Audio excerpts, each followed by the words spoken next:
Good afternoon to the Four Big Lads Plus Leo podcast on this fine afternoon. We're going to be starting on our culture and diversity assignment. Let's go with P1 to begin with, lads. Personally, I have a thing with multiculturalism. I just like being able to talk about how many cultures and individual British values we have. A good example of this is Camden. They have a very diverse Black, Asian and Eastern European population, which creates a pretty diverse and lively community that relies on one another. They have some pretty good arts projects and community cohesion projects, which is quite a prideful area. The council projects allow the people in the borough to spend money on local businesses, and it just brings it all together, it inflates the economy. Now, when I think of citizenship, I think it's the status of being active and participating in the country while residing there. And then we move on to diversity, which I think is the inclusion of gender, religion, sexual orientation and religion. What do you think, Sam? Well, personally, I chose rule of law. No one is above the law. There must be equality under the law. The idea that everyone is treated equally, further brings different cultures together. No matter who you are, or where you're from, you must follow the same steps, and that equality is enforced. What do you think, Josh? I think security of religion. So while I have security here, security of religion means they can practice their own religion and express themselves without being persecuted. This religious freedom, along with the freedom of same-sex marriage, brings people together for common goals. It also protects individuals from danger and threats, which in turn protects individuals and allows them to have freedom of expression, as well as allowing them to choose whatever they like, as well as eliminating any conflicts that people may have when it comes to religion. But my diversity definition is diversity is the practice of involving and including individuals of a different race, ethnicity, sex, sexual orientation, gender, social class, religion and ethnic backgrounds, and they can all come together and cooperate within a community. And what it means to be a citizenship is it's the status of being a citizen within a country, therefore being entitled to the country's benefits, rights and laws. So moving on from security, I've actually chosen identity, and this is a unique set of characteristics that can be used to identify a person as themselves. Some people show identity through being gay, lesbian, for instance. This brings the LGBT community where people are proud to show who they're bringing people together as a community. Many religious communities accept and embrace the differences that LGBT community has. I mean, in fact, in 2013, Parliament improved the same-sex marriage law, changing the UK forever. And my definition of citizenship is a status of being a citizen of a particular country. Everyone has citizenship, no matter where they are born, and also means to have responsibilities and rights within your community. But you must obey the laws of your country. But also, diversity is a range of different things. How people are different, such as cultures making people different, obviously. And then our part 2 will be on a separate video, which will be sent to you via Teams. Alright, now we'll be moving on to P3. Let's start with Josh. Right, so these are my human and legal rights definitions. These are morals which every human in the world is entitled to, and they are regularly protected and followed to ensure they're never violated. And also moving on to my legal rights definition, there are rights which are protected by law, but unlike human rights, they vary from country to country, and it's not a worldwide thing. So within this, you have Article 9, the freedom of thought, belief and religion. Human rights Article 9 protects individuals to have the right thought, conscience and religion. This allows people to change their religion and have their own opinions and beliefs. And my personal definition of human rights is, this is the right every person has, no matter what, or who, or their ethnicity, for instance. And my also definition of legal rights is the law that protects every individual, no matter what. Moving on, we have Sam. Well, I chose the no punishment without law. You can't be charged with a criminal offence that wasn't illegal when you did it. So if you murder someone in 1980 and it was legal then, and it then became illegal in 1985, you can't be arrested for that. You have to tell, authorities have to tell you clearly what you're being arrested for, and you cannot be charged with heavy offence if it wasn't heavier back in the day. Moving on to my legal rights, it was your right to life. They're interested, accepted, and moving on to Joe. So, my human and legal rights definitions. Legal rights. Rights which a country applies within its borders and territories which govern and protect the people who live there.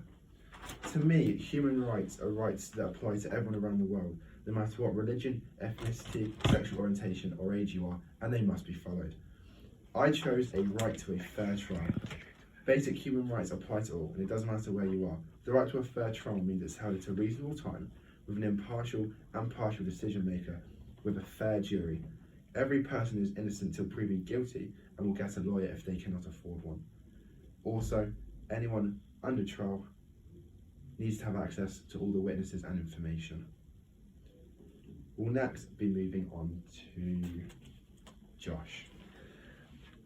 This is my human right, which is the right to participate in free elections. The right to participate in free elections is a human right which allows an individual to vote and contribute to elections, whether that includes running for an election or voting and choosing their preferred candidate. This is important for preserving democracy and protecting human rights because it gives everyone over the age of 18 the right to vote, which allows them to have freedom and their voice to be heard within the electoral system. And moving on now to my legal right, which is the maternity leave. The right to maternity leave is a legal right which allows mothers to have 12 months of off or after the birth of their child or after adopting a baby. This has been put in place to allow babies to get the care that they need, and it also means that babies don't miss out on the central development stage, as well as giving them the opportunity to bond with their mothers. As well as benefiting babies, this legal right also benefits mothers because pregnancy can sometimes have some negative side effects, which makes some mothers extremely ill. It also can lead to more serious issues like blood clots, strokes, heart attacks. So getting them rest and monitoring their health is important. Now moving on to Ollie with same-sex marriage. So I do believe same-sex marriage is a really important legal right, and it allows people of the same gender to marry each other. In the UK, same-sex marriage was approved in Parliament 2013, which wasn't that long ago, which is just ridiculous when you think about it. But this allowed all gay people to be married if they wanted to, instead of it being illegal, and this means no discrimination is allowed towards this. This creates a bit of community cohesion as there is less discrimination. Moving on to Sam. My legal right definition is your right to live. Basic things like you have to have a lawyer if you ask for one, your right to respect for private life and family life. But legal rights vary from country to country. My definition of human rights is the basic right to live. Every person, no matter how they look or where they're from, they must follow the same rules. They are the basic rights that apply from birth right to death. Over to you, Joe. Well, my legal right for the UK was the freedom to identify as you wish. In 1998, the UK published their Equality Act, which did include this. As you wish in the UK, you can be transgender if you wish. As a citizen, you can help a lady cross her shopping. This allows anyone in the UK to freely identify as the gender they associate themselves with. This also allows them to do this freely without discrimination, whether it's wearing clothes, having access to gender-neutral bathrooms. This is a legal right in the UK, which means it does apply to all of those that reside here. Moving on to P4. I chose the fire service, especially its responsibility to check in on the community, whether it's to check the fire alarms, give talks to spread awareness to the youth in schools. Further, it's also a civilian responsibility to pay our council tax, which can be spent to keep the streets clean, so the bin men can take out the bins, and so we just have access to public roads. Moving on to Josh. Okay, so I've got the police, and they have a responsibility to protect and serve the community, maintain professional standards, and deal with any disputes in the public, and also responding to emergency calls and arresting criminals. But as a civilian, they could also be entitled to, have a responsibility by litter picking and maybe looking out for any neighbours who need assistance. Moving on to Sam with the army. I chose the army. They help preserve freedom and democracy. They must put the mission first. Whether they think it's politically right or not, they must serve their country. They must have a civilian responsibility and help the well-being of kids. Moving on to Joe. Moving on to Ollie, sorry. So I've got the Royal Navy, and it is key to Britain's prosperity and success. The Navy actually helps stabilise the seas and keep the maritime trade route. It's the lifeblood of it, and it's the lifeblood of the UK economy. The maritime trade route also is 95% of the UK's global trade, touching every part of our lives. This is a main responsibility of the Royal Navy, and there are many responsibilities for individuals and society, such as helping old people cross the road. Moving on to P5, we have Sam with the local council. I chose the local council. They solve issues within the community by providing support to vulnerable people, and they solve any complaints from the community. They also provide protection where it's needed. The local council give supports to people who can't afford places, and they give them cancer houses. Moving on to Joe. Well, I'm going to move it straight back to Josh. I have chosen the Thames Valley Police. They respond to incidents which involve criminal activity and protect the community. They also support vulnerable people. I'm going to move it on to Ollie. So I've actually got the ambulance service, and it responds to medical emergencies when needed in the local community, and will care for patients and will take them back to hospital for further treatment. So they're very vital for people in our community. And when they are dispatched, there's around 2 to 3 paramedics who will turn up on dispatch. Moving on to Joe with the fire service. In my local community, the fire service has a very big responsibility to help us.